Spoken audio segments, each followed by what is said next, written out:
Good morning. Welcome to Smart Means Business. I'm Andrew Barijan Masika. Today is the 28th of December. Definitely just a few days to wind up. That is the year. And it's been quite a great season along that. But of course, you also need to understand, despite what has been transparent all through, we can't consider out the fact that majority of the people have been able to acquire debt. Yes, date. Yeah, of course, when we talk about debt, and mostly in this festival, actually borrow, from either the bank or probably from their fellows, just to celebrate this festive season. But of course, at the end of the day, we realize it's not healthy. Yeah. And of course, when you have a debt, in most cases, people tend to spend on unnecessary things. Yeah, and it's very hard because we enter in the month of January where things are tight. Exactly. And you cannot be able to pay. So, for cases, for the festive season, for Ugandans, we spend more and save less. That is what I can say.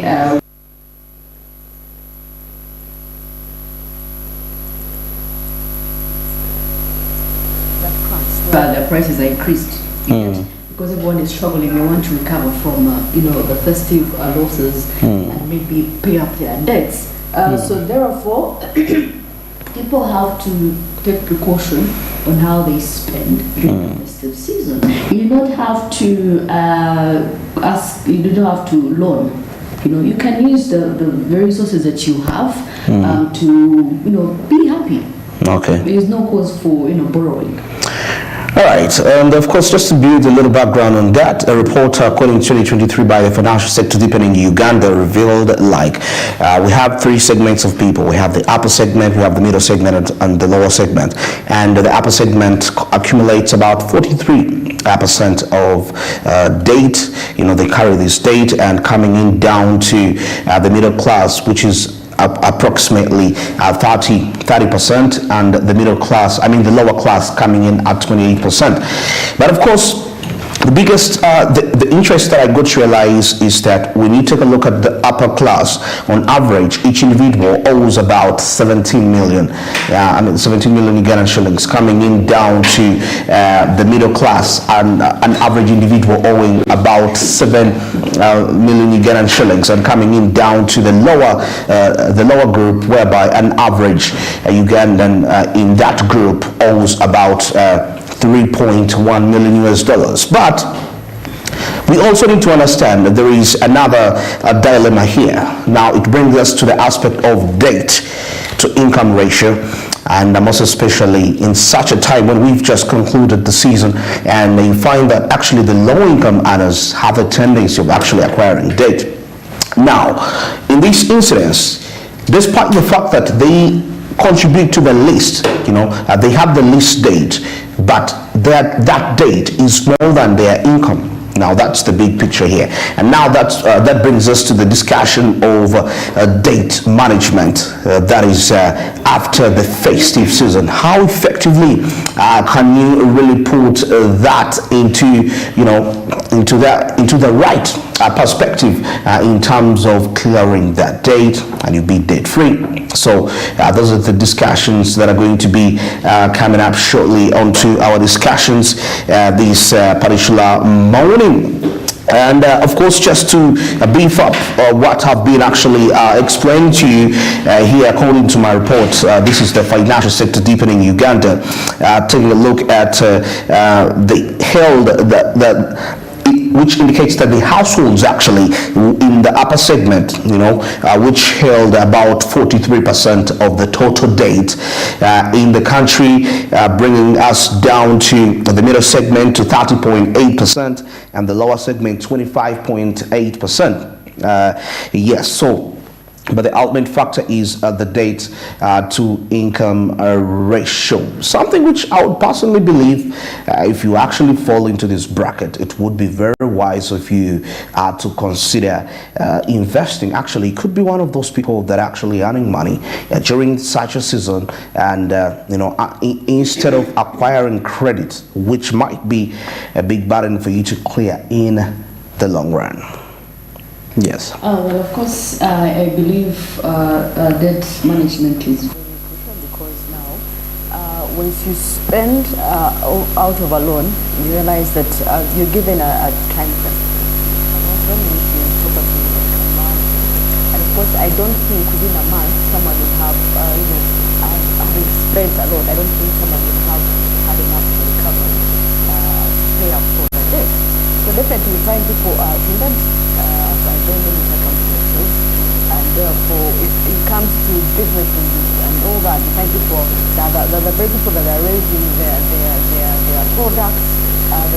There is cause of inflation actually between those customers of the February and February, because why everyone had been in a rush to recover what they had been. So definitely, I believe at all we should use the savings that we have, and spend less, prioritize.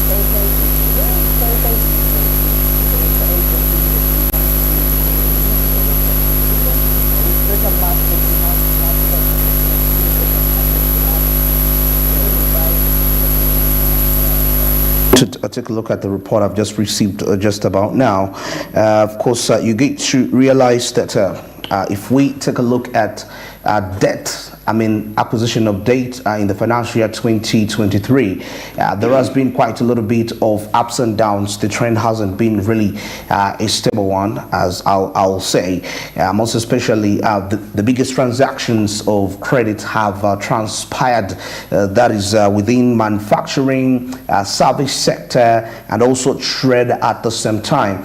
And you find that the key initiative which the president calls for at the agriculture sector, there has been a low adaptation of these loans, I'll say, as of that. Now, of course, when you proceed further, this calls for massive cooperation, that is amongst all that is the relevant stakeholders, because if the president looks into the aspect called the 4-acre model, and of course using 4 acres of land to maximize output, and agriculture is contributing to the least sector where loans are being provided, definitely we need to, that calls for quite a huge questioning in regards to that.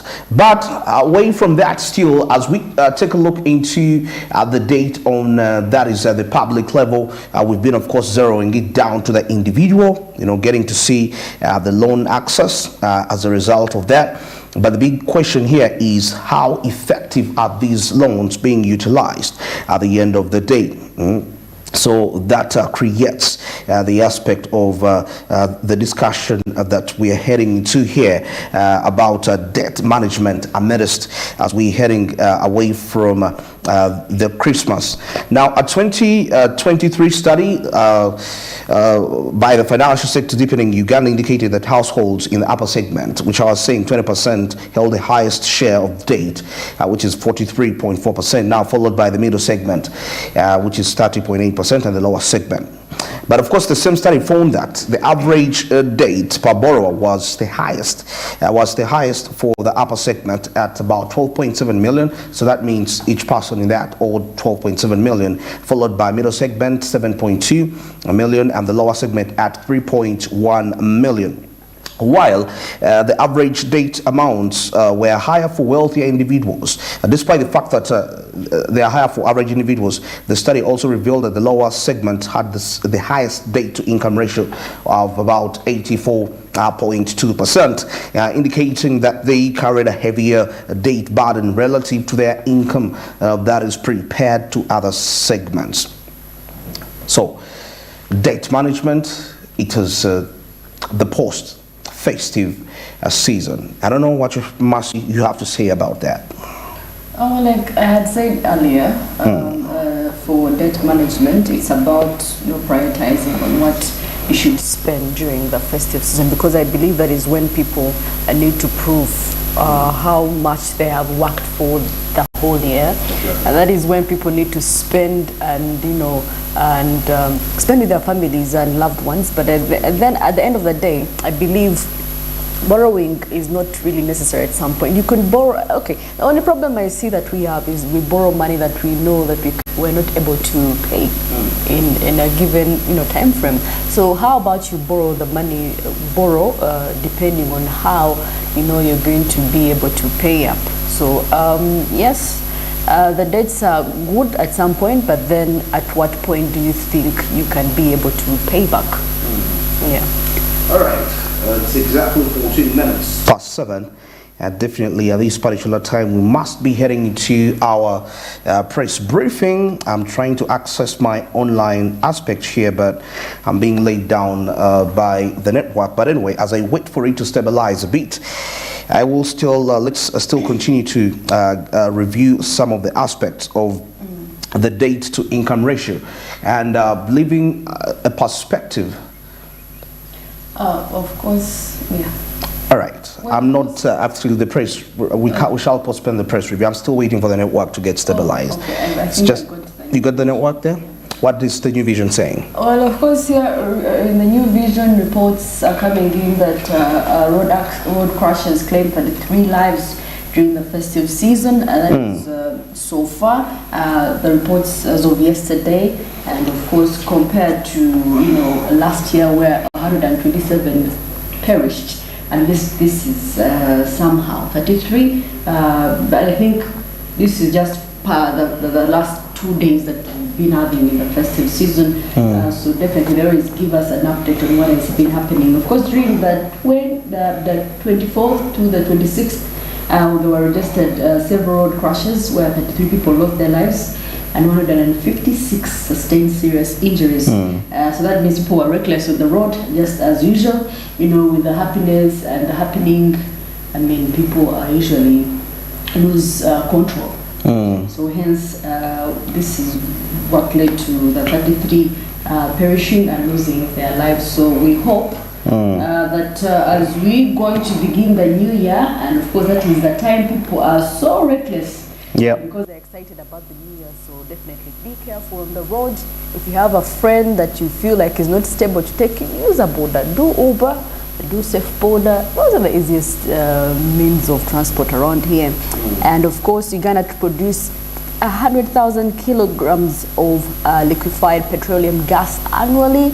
And of course we see here that Nyombi actually liquefied petroleum gas, that is the LPG, is a mixture of liquefied gases of propane and butane.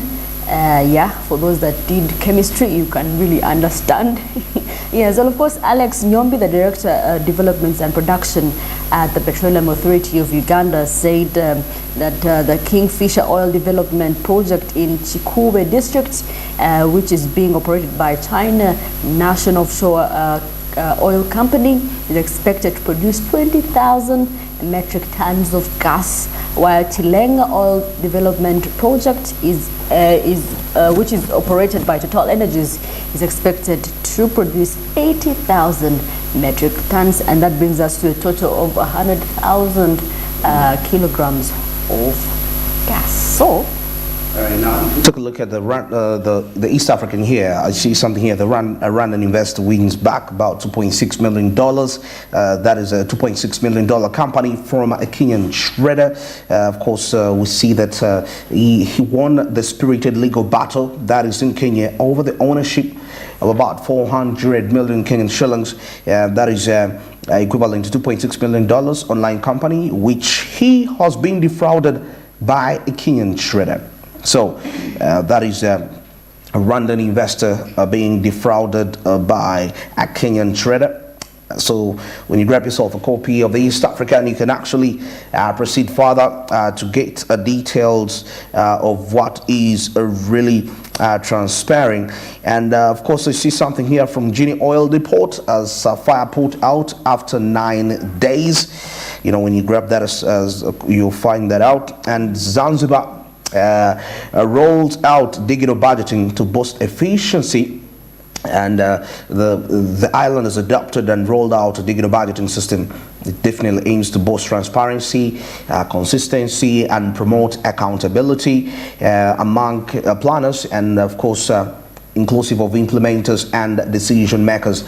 Now, of course, known as the Planning, Budgeting and Reporting System, the initiative is definitely a collaboration between the Zanzibar government and the United States Agency for International Development, or what we know as the USA. Now, of course, the budget officer from the President's Office of Financing and Planning in Zanzibar, that is Ms. Khadija, said that before the introduction of Plan Rep, the Zanzibari government was using manual and non-responsive tools to definitely to prepare its plans and budget. So digitization in the budgeting aspect, and with the aim of promoting transparency, accountability, and efficiency. That is from that line. And of course, still further, if we can take a look at some other perspective, of course, I see something here on the global danger surge sparks concern as cases top 5 million this year. And of course, this from the World Health Organization, the global danger, well, that calls for absolute care of what should be done. Now, of course, the Democratic Republic of Congo bans protests against election irregularities. Well, of course, here Sudanese parliamentary leader Daglo meets President Museveni, and of course talking about security and all that. And of course, we see here, that is the Daily Mail, we see here dismembered body of a woman found packed in a polythene bag. Yeah, more murders still taking place in Uganda. And of course, death toll in central Nigeria tax raises to 198. As you celebrate Christmas in happiness, you should know that people are perishing in some other countries. Well, of course, here in the New Vision, Larry Corporation wins 150 billion shillings case against its ex-employees. Well, of course, the Supreme Court saved the Uganda Railways Corporation from paying its former employees 150 billion shillings in retirement, retrenchment, and terminal benefits. Well, the former employees that were led by David Kwaru had complained that in the calculation of their enrollments, the URC used a formula under the URC staff and pensions rules, which gave them less money. So in their defense, they didn't win, and of course, money went back to Uganda Railway Corporation. All right, at this particular time, let's get into our traffic report. I believe it's absolutely ready as we speak, and you can clearly see the picture, the footage, the pictures, images coming in down there. That must be Wandegea. Yes, Wandegea, that is Makere Road, heading towards up there. So you can see there is limited congestion as a result of that. But of course, later on into the day, because as we speak right now, businesses are back to operation. It's business backed, business as usual. And but of course, people may not be in position to be very early to report to their respective workplaces. But of course, as the day proceeds, later on into the day, we expect the vehicles, just like when I made a report yesterday at the Kampala Road, sloping down to, you clearly saw how people are actually resuming, getting back to normal business as a result of that. And still later on in the day, as we proceeded, yes, I could really feel of back to business as usual. So Makere Road, you can clearly see that. It's a free lane for you. So if you're coming in from Kasubi, Nakulabye, or Namona even, and you're likely to pass by the Makere Road, yes, this is the right time for you to get out of your home and travel effectively if you want to save money. Because remember, when you're late and there is jam, you have to grab a motorbike, and which is quite expensive. So income-wise, you're not calculating well. So the earlier, actually, there is the economics of waking up early, the benefits, the cost of leaving home late, most especially if you don't drive. But even if you do drive, remember, the more time you spend in jam, that is fuel that you waste. So the earlier, it's more economical for you to wake up very early. to avoid quite a number of inconveniences.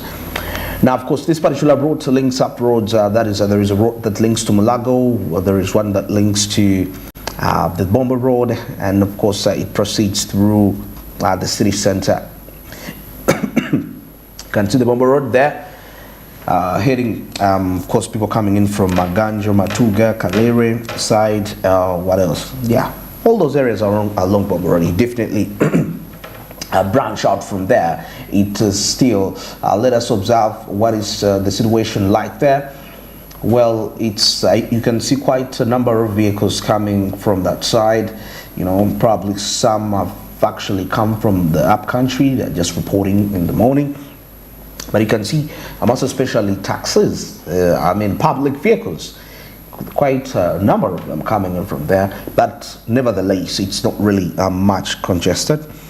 It is effective for you as long as you're linking up here. Now, still up adjacent Bomber Road, we have the Mulago route still. Yes, the Mulago route, as we are going to observe it. The road that connects to could be next to Prophet Kakande's church, which because actually that roundabout itself is normally congested. You come along Mulago, another congestion. So once you escape that maze, then you're good to go. You're set for the day. Anyway, that is it for our traffic report this particular morning. Exactly 25 minutes past 7. We're going to take a break at this point in time. And when we return, we have Caribbean, South Africa, and international updates. Stick around.